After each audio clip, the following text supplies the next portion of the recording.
Hi friends, ಎಲ್ಲರೂ ಹೇಗಿದ್ದೀರಾ?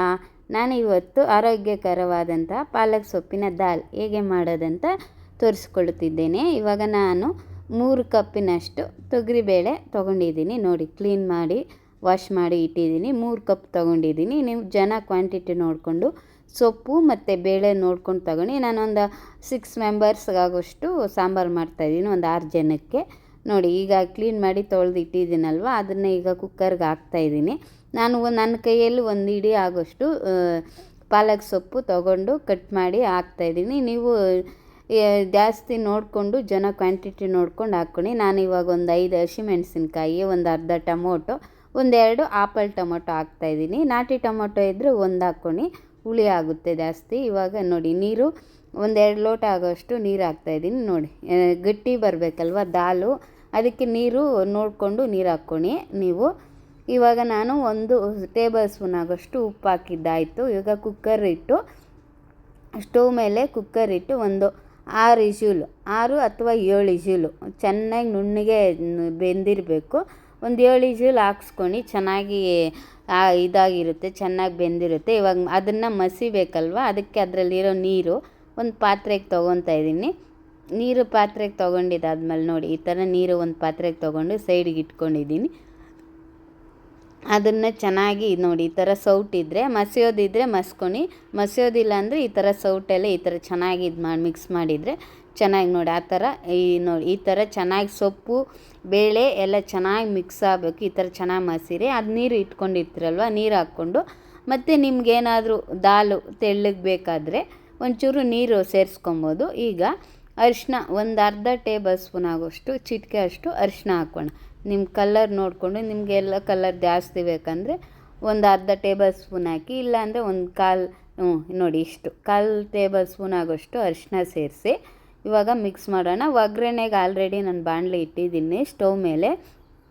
ನೋಡಿ, ಸ್ಟವ್ ಮೇಲೆ ಇಟ್ಟು ಈಗ ಸ್ಟವ್ ಹಚ್ಬಿಟ್ಟು ಅದಕ್ಕೆ ಒಂದು 5 ಟೇಬಲ್ ಸ್ಪೂನ್ ಆಗೋಷ್ಟು ಎಣ್ಣೆ ಹಾಕೋಣ. ಇವಾಗ ಆಲ್ರೆಡಿ ನೋಡಿ, ಸ್ಟವ್ ಮೇಲೆ ಇಟ್ಟಿದ್ದಾಯಿತು, ಎಣ್ಣೆ ಹಾಕ್ತಾಯಿದ್ದೀನಿ. ಈಗ ಒಂದು 5-6 ಸ್ಪೂನ್ ಆಗೋಷ್ಟು ಎಣ್ಣೆ ಹಾಕ್ತಾಯಿದ್ದೀನಿ.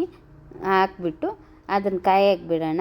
ಫ್ರೆಂಡ್ಸ್, ಈ ವಿಡಿಯೋಗಳು ಇಷ್ಟ ಆದರೆ ಲೈಕ್ ಮಾಡಿ, ಶೇರ್ ಮಾಡಿ, ಸಬ್ಸ್ಕ್ರೈಬ್ ಮಾಡಿ, ಲೈಕ್ ಮಾಡಿ, ದಯವಿಟ್ಟು ಸಪೋರ್ಟ್ ಮಾಡಿ ಫ್ರೆಂಡ್ಸ್. ನೋಡಿಬಿಟ್ಟು ಹಾಗೆ ಬಿಡೋಕ್ಕೆ ಹೋಗಬೇಡಿ.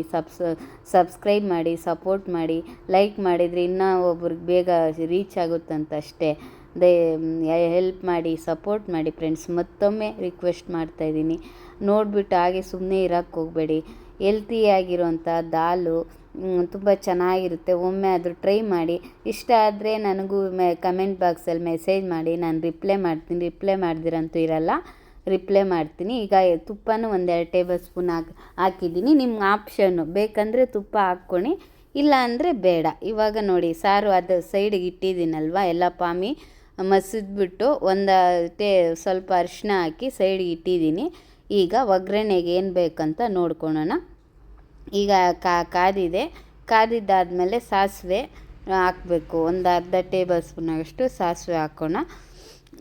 ಮಕ್ಕಳಿಗೆ ರೈಸ್ ಜೊತೆ ಬಿಸಿ ಬಿಸಿ ಅನ್ನಕ್ಕೆ ಜ್ವರ ಅಥವಾ ಕೆಮ್ಮು ನೆಗಡಿ ಆ ಥರ ನನ್ನ ಮಕ್ಳಿಗೆ ಬಂದಾಗ ಬಿಸಿ ಬಿಸಿ ಅನ್ನ ಮಾಡಿ ಅದ್ರ ಜೊತೆಗೆ ಈ ಥರ ಸಾಂಬಾರು ಮಾಡಿಕೊಟ್ರೆ, ಒಂಚೂರು ತುಪ್ಪ ಹಾಕ್ಕೊಟ್ರೆ ತುಂಬ ಚೆನ್ನಾಗಿ ಇಷ್ಟಪಡ್ತಾರೆ ಮಕ್ಕಳು.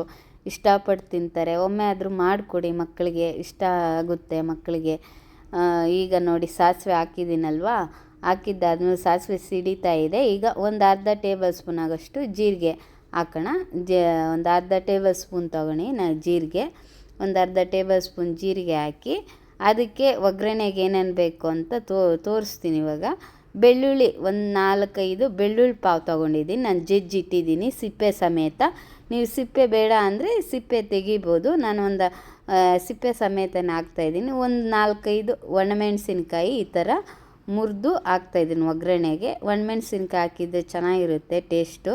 ಈ ಥರ ಹಾಕಿ ನೋಡಿ, ಈ ಥರ ಚೆನ್ನಾಗಿ ಮಿಕ್ಸ್ ಮಾಡಿದ್ದಾದಮೇಲೆ ಒಗ್ಗರಣೆ ರೆಡಿ ಆಯಿತು. ಇಂಗು ಇರುತ್ತಲ್ವಾ, ಇಂಗು ಬೇಕಾದರೆ ಒಗ್ಗರಣೆ ಹಾಕೋವಾಗ ಇಂಗು ಹಾಕ್ಕೊಂಡು, ನಾನು ಇಂಗು ಸ್ಕಿಪ್ ಮಾಡಿದ್ದೀನಿ, ವಿಡಿಯೋ ಮಾಡಿ ಬಂದಿಲ್ಲ. ಇಂಗು ಹಾಕಿದ್ದೀನಿ. ಇಂಗು ಹಾಕ್ಬಿಟ್ಟು ಈ ಕರಿಬೇವು ಹಾಕಿದ್ದೀನಿ. ಲಾಸ್ಟಲ್ಲಿ ಹುಣಸೆಹಣ್ಣು ನೆನೆಸಿಟ್ಟಿದ್ದೀನಿ, ಒಂದು ಇದಷ್ಟು ಹುಣಸೆಹಣ್ಣು ನೆನೆಸಿಟ್ಟಿದ್ದೀನಿ. ಅದನ್ನು ಸೇರಿಸ್ಕೊಂಡು, ಅದು ವಿಡಿಯೋಲ್ಲಿ ಇದಾಗಿದೆ. ನನ್ನ ವಿಡಿಯೋ ನೋಡಿದ್ದಕ್ಕೆ